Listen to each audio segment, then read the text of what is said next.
Right,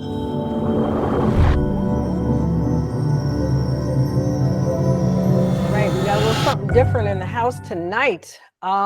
Since most of you see me DJ at the offsite, you understand where I'm going to go with this. So I'll tell you the answer to this one at the end, but you need to pay attention because we will have an exercise at the end that I want everyone to participate in. So we'll talk about DJ math. So basically, there's a mathematical structure to music, and DJing is about creativity and song selection, but there's also a technical side. And I didn't really start getting into it until later on in my career, believe it or not. So we'll talk about beat. So what's the basic unit of time in music? It's a beat. And for this exercise, we're going to talk about standard dance beat, which is also known as 4 to the floor. So that's 4 beats. And music is structured in beats, bars, and phrases. And the DJ needs to know how to stay on beat, how to phrase when they mix, what the phrases are. And the typical dance beat is going to be a kick. Greg, you want to hit me up with something in the back? So it's going to be a kick on the 1 and the 3 and a snare on the 2 and the 4. Now, if you're a 1 and a 3 person, like you clap on that beat, we are not friends. It's 2 and 4s. And if I see that going on at a party, I know how much alcohol I have to, people have to drink before they start getting busy. So the one at the bottom is a typical dance beat intro. So we talk about, most important thing is BPM, which is beats per minute, which is the tempo of your track, which is crucial to mixing because obviously you want to make sure your tempos are matching. In the little diagram says beats that are out of sync look like off train tracks. And when the beats are together, in DJ world, it's called a train wreck. And I know you guys have probably heard something that's offbeat. DJ Jazzy Jeff told me this. He said, your goal is to make sure the heads are going like this at the party, not like this.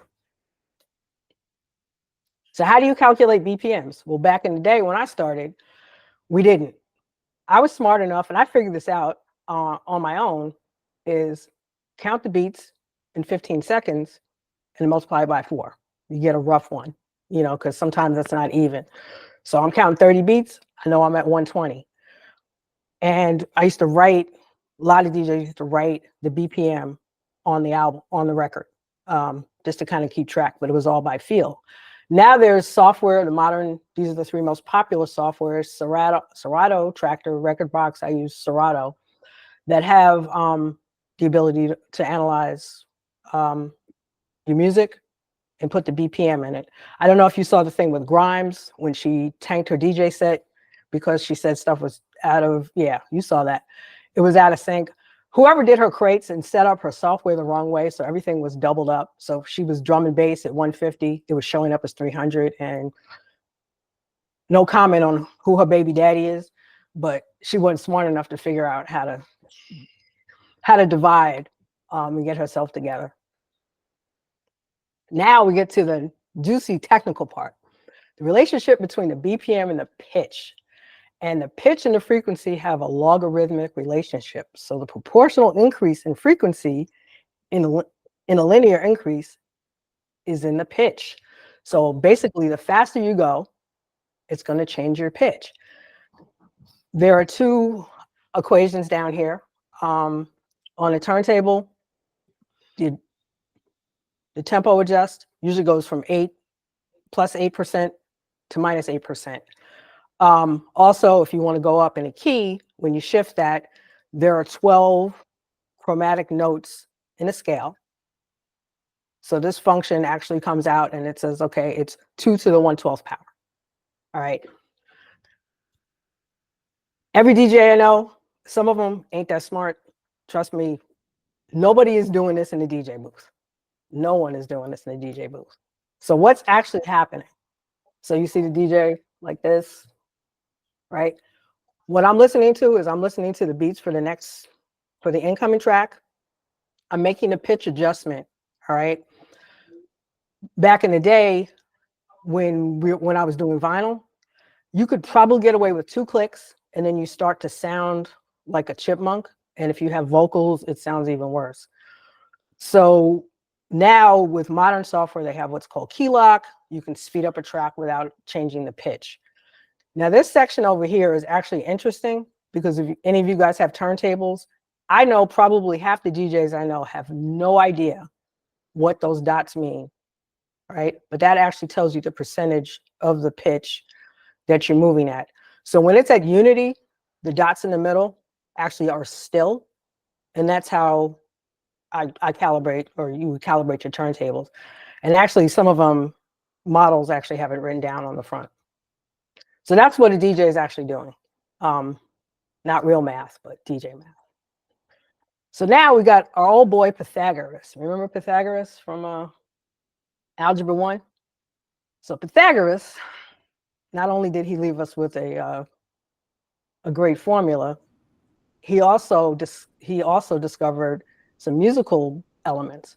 So basically what he did was he discovered that changing the length of a string would change the pitch, and continually changing that by 2/3 and plotting it around made a circle. Now he actually didn't make the circle. I found out that some other composer in the 1600s made the circle. But this is what's called in music the circle of fifths. I know there's some musicians in here. Dan, I didn't know you played. But I did take music theory in college. So I'm a little rusty, but this is basically what a circle of fifths looks like as your measurement. Again, DJs, a lot of them ain't that smart. But in more recent times, EDM producer developed this, what's called a Camelot wheel. And basically songs in all of the modern DJ or tracks libraries and all the modern DJ softwares are now tagged with what's called Camelot keys. You have the option of turning that off and on. They're also color coded. And this is the part that gets interesting, because basically by looking at this, and we're going to look at 3A, all right? From 3A, you can go to 2A and 4A. Those keys, those adjacent keys, share 6 notes. So you're pretty close, you won't have a key clash. If you go to the parallel key, so if you go from a 3A to a 3B, and you move up, you're sharing notes because it's going from the major to the minor. Now the relative key, which would be for 3A, which would be 10A or 8A, which are 7 and 7 across and 5. Remember the perfect fifth?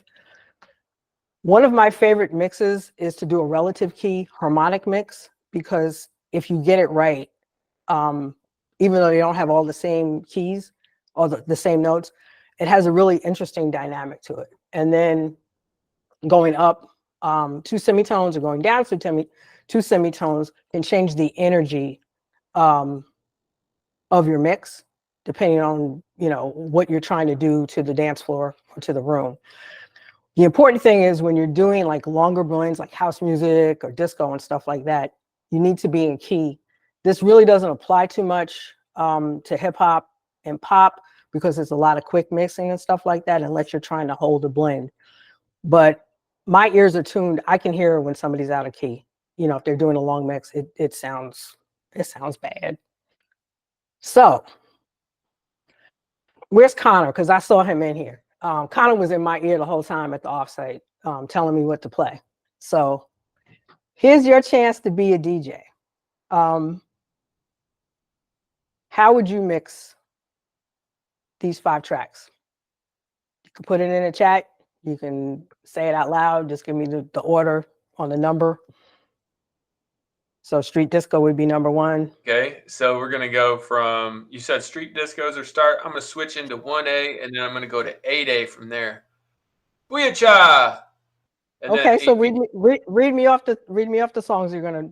What's the order? Street disco, humping around. People want to hold on, or people hold on. Love sensation, and I want to dance with somebody. Okay. Anybody else? There's no wrong answer. What Tommy did was technical. Does anybody see from a creative side what there's a little creative opportunity. And this is the difference between. I would play all Sturgill Simpson and none of this stuff. That would be my creative. You know, if you're going creative, this is all scratched. Like, I'm not playing any of that stuff. So Yeah. You want me to change it to reggae?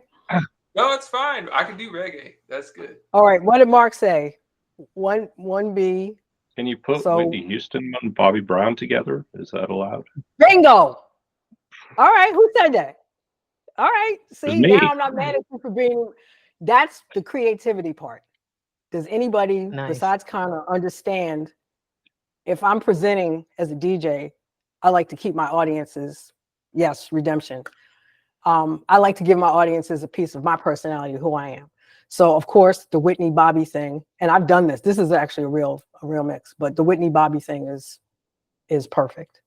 So yeah. So Lisa, do you have any rules of thumb or shorthand for how to introduce non-4/4 beats?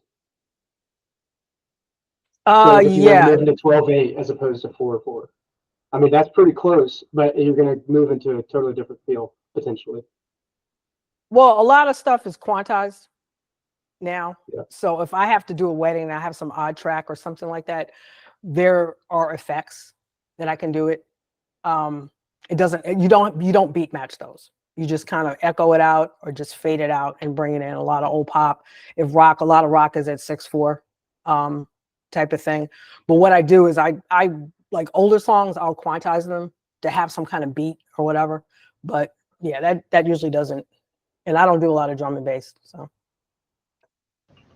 cool. Thank you. All right. All right. Well, thanks.